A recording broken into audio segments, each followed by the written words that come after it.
যে এখন আমরা হোটেলে চলে যাব স্বামী স্ত্রী কয়েকদিন থেকে দূরে আছি, অসুবিধা নেই, জায়েজ। মেনার কাজগুলি সারার আগে তাহাল্লুলে কামেল বা তাহাল্লুল কুল্লি পুরোপুরি হালাল হয়ে গেল। তো এই কাজগুলি মেনার যখন হয়ে গেল, একটি কাজ শুধু বাকি, যখন বিদায় নেবেন, যারা তাড়াতাড়ি বিদায় নিচ্ছেন 13-14 তারিখে তাড়াতাড়ি, আর যারা থাকবেন এখন আরও 10-20 দিন মক্কায় থাকবেন, অনেকে মাস থাকবেন, তাহলে এই তওয়াফ করবেন একেবারে শেষ সময়ে, সফর শুরু হওয়ার কিছুক্ষণ আগে বা কয়েক ঘন্টা আগে তওয়াফ করতে হবে।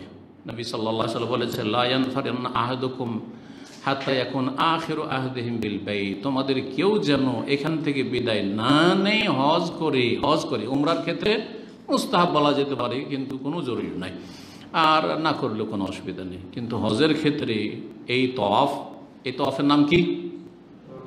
তওয়াফে ওয়াদা বা তওয়াফে ওয়াদা, বিদায়ী তওয়াফ, বাংলায় হচ্ছে বিদায়ী তওয়াফ। এই তওয়াফ হচ্ছে ওয়াজিব, এই তওয়াফ হচ্ছে ওয়াজিব। একমাত্র কার জন্য ওয়াজিব নাই, ছাড় আছে? যদি কোনো মহিলা, মক্কাবাসী তো যাই না, বাইরে তো গেল না, ওখানে আছে, সুতরাং ওদের কথা বলবো না। কার জন্য? ঋতুবতী মহিলা, সব কাজ হয়েছে, এখন তওয়াফ বাকি, বিদায় তওয়াফটা বাকি আছে, মাসিক চলে আসলো, ফালা ইজান, যাও চলে যাও, কোনো অসুবিধা নেই। কিন্তু 10 তারিখে তওয়াফ ছেড়ে যাওয়া যাবে না, ওটা করতেই হবে, ওর জন্য অপেক্ষা করতে হবে।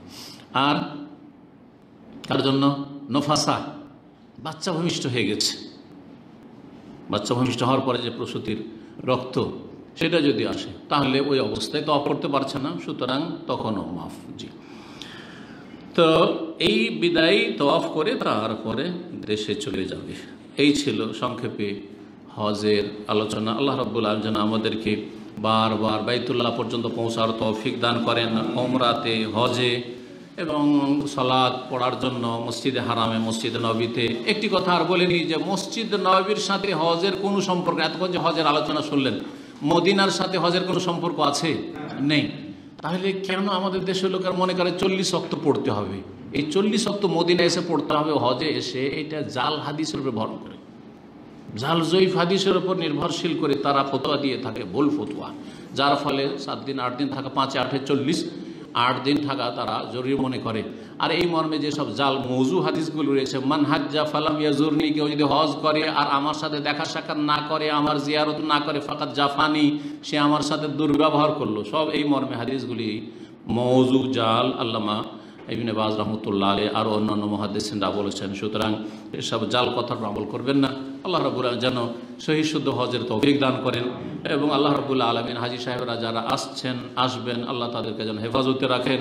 আল্লাহ করোনার মহামারী থেকে আল্লাহ প্রত্যেক মুসলিমকে আল্লাহ যেন হেফাজত করেন, সারা বিশ্ব থেকে আল্লাহ যেন করোনার বালা মুসিবত আল্লাহ আযাব যেন উঠিয়ে নেন। আল্লাহ আমাদের সকলের যেন হেফাজত করেন। সাল্লাল্লাহু আলাইহি ওয়া সাল্লাম নবিয়ানা মুহাম্মদ ওয়া আলা আলিহি ওয়া সাহবিহি।